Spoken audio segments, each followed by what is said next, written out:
One of the more basic functions of a computer is to output information to the user. So this flow of information flows from the computer to the user. And we're used to seeing this kind of output from various machines. You've got printers, speakers, you've got monitors of course, and you've got things like headphones, rumble packs and computer games and so on. With Python we're mostly focused on output through the monitor. In Python we use the print command or the print function as the most basic way of giving information to the user on the screen. We use a lowercase word print followed by round brackets.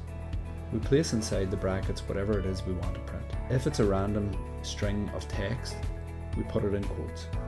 If we run our code, we can see that it does what it says on the tin. It simply prints whatever is inside the quotes to the screen. Of course we can add multiple lines using the word print. To print several lines at once, there's a little shortcut. We can use the print command with the bracket and 3 quotes, and if we place 3 quotes in the closing bracket at the end, we can print as many lines as we wish between these two.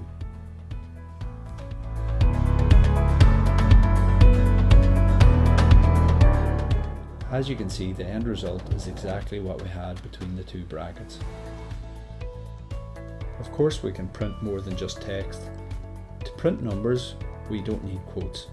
We don't need quotes because the computer understands what a number is, although it may not understand all the different types of text we can put in.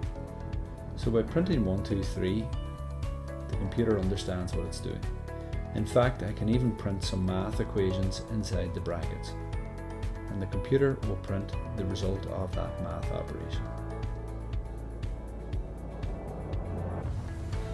With the print command we can print more than just one object at a time. So in this example I'm printing the word hello. I use a comma to separate it and I'm putting in a second word, world, both of which are in their own quotes, but within the one set of brackets. The result when I run the program is that it prints both the word hello with a space and in the second word, world. We can extend this to print as many separate things as we wish. If we include a plus mark between the 2 separate objects, you can see that it prints them both without the space. So this is called concatenation. It's where it sticks together 2 objects and prints them together. Including a comma includes a space automatically. Here we can print 3 things in a row, each of which will have a space between them. Python allows you to use special characters called the escape characters. For example, \n is an escape character to represent a new line. By inserting that in within our print, we can actually tell the computer to go to a new line before it continues. So here we can see it prints the word hello, goes to a new line and continues with the word world.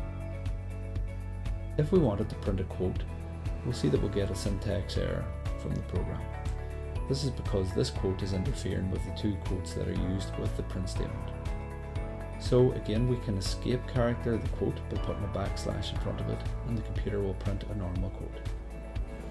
Another useful escape character is \t, which is the tab escape character.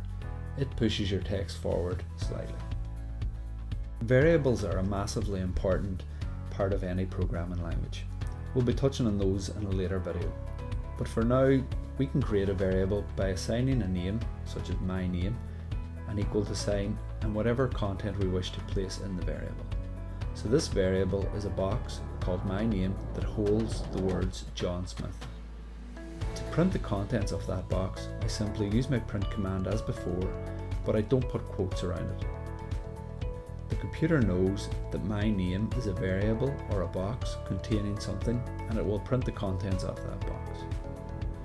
Note that if I had included quotation marks around my name, it would simply print the word my name.